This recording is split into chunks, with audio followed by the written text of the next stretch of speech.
Alright guys, so in this video, before we get to actually adding our functionality, I want to go over JSON and I want to go over the Fetch API. Okay, so Fetch is used to make HTTP requests to either your backend, if you create your backend where you're dealing with a database, maybe it's written in Node.js or PHP or Python or whatever else. A lot of times you will make requests from your front end, which is what this is, the client side, to your back end to get your data. You can also use third-party APIs such as the one we're using here, which is the exchange rate API, which basically has an endpoint that we can hit, and we can pass in here as a URL param. We can pass in a currency, and then what that'll do is it'll give us a response. Using the Fetch API, it'll give us a response with all the countries and their exchange rates. And then we can use that data in our application. So very, very helpful. Now, like I said, I just want to kind of go over this stuff before we build the rest of our application. So I'm going to create a new file here called items.json. Okay, because before we make a request to the API, I want to just make a request to a file because we can do that as well. And I just want to quickly go over JSON. So a JSON object is very, very similar to a JavaScript object. We basically have key value pairs inside of curly braces, except with JSON, the key and any string values are going to have double quotes. So let's say we have an ID. We can put 1. We don't need double quotes around the number here, because it's a number. And then let's say we want to have like text, and we'll say item 1. Okay, so this is a JSON object, very, very simple. And then we can have JSON arrays, so basically arrays of objects by putting this inside of brackets. Okay, and then we'll just go ahead and create a couple more of these. So we'll say item 2 and 3, and then let's just change the ID here.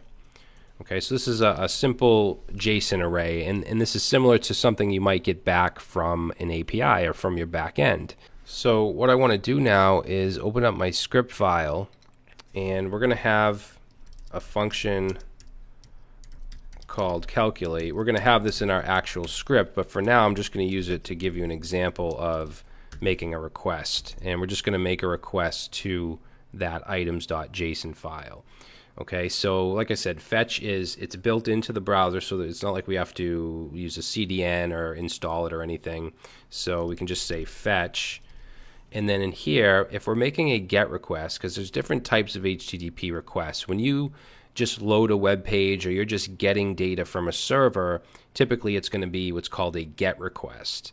If you're posting data to the server, meaning you're filling out maybe a form where it's going to be saved to a backend database, that would usually be a POST request. If you're updating data on a server, it would usually be either a PUT request or a PATCH request. And if you're deleting something off the server, it would be a DELETE request. And if that's all new to you, I don't expect you to know all that right now. You don't need to know most of that for these smaller front-end projects. But just to let you know. So if we're making a GET request, which is what we want to do here, because we're just getting data, we can just put items.json right in here like that. Now, if we wanted to make, like, let's say, a POST request, we could put in an object here instead. I'm sorry, we would put not instead, we would still put items.json, but we would add some options along with that. And one of those options would be a method, and the method could be post. Okay, we could also send headers. If we wanted to send headers, we could create an object and send like the content dash type, and we could set that to a content type like application/JSON. Okay, and there's a whole bunch of other things as well. I have a crash course on YouTube on the Fetch API, and if you're not really familiar with it, I would definitely suggest watching that as kind of a supplement to this course. All right, so this is just going to make a GET request. We don't need to add any other parameters or options. And what this does is it runs asynchronously, meaning it runs kind of in the background, and it returns a promise. When it's done fetching, it'll return a promise, and the way that we catch that promise is with .then. Okay, we just tack on .then, and this will give us a response.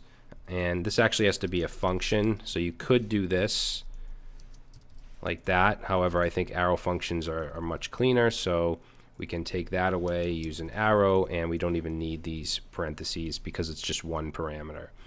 And then I'm just going to do a console log, which is a single expression, so I don't even need that. I can just simply put my console log in here of whatever res gives us. So let's save that, and let's open up our console. So this is the initial response from items.json, and it's a readable stream in the body. And then we have headers, which we don't have any. We have the status, which is really important to understand this if you're getting into, especially if you want to get into back-end web development. So basically, this is the HTTP status code. 200 means okay. It means everything is successful. The whole 200 range, like 201 and so on, it's successful, but they might mean different things. For instance, 201 means successful, but it also means something was created on the server. So if you inserted a blog post into a database and it was successful, you might get a 201 back. 300 range is redirect. 400 range is a user error, like let's say you forgot an email in your form and it's, an email was required, it would give you a 400 back. 500 is a server error. So if something happens on the server side, then you get the 500 range. Okay, so 200 means good, and that's what we get back here. Now notice the data itself from items.json is not here. So with the fetch API, it's a little weird.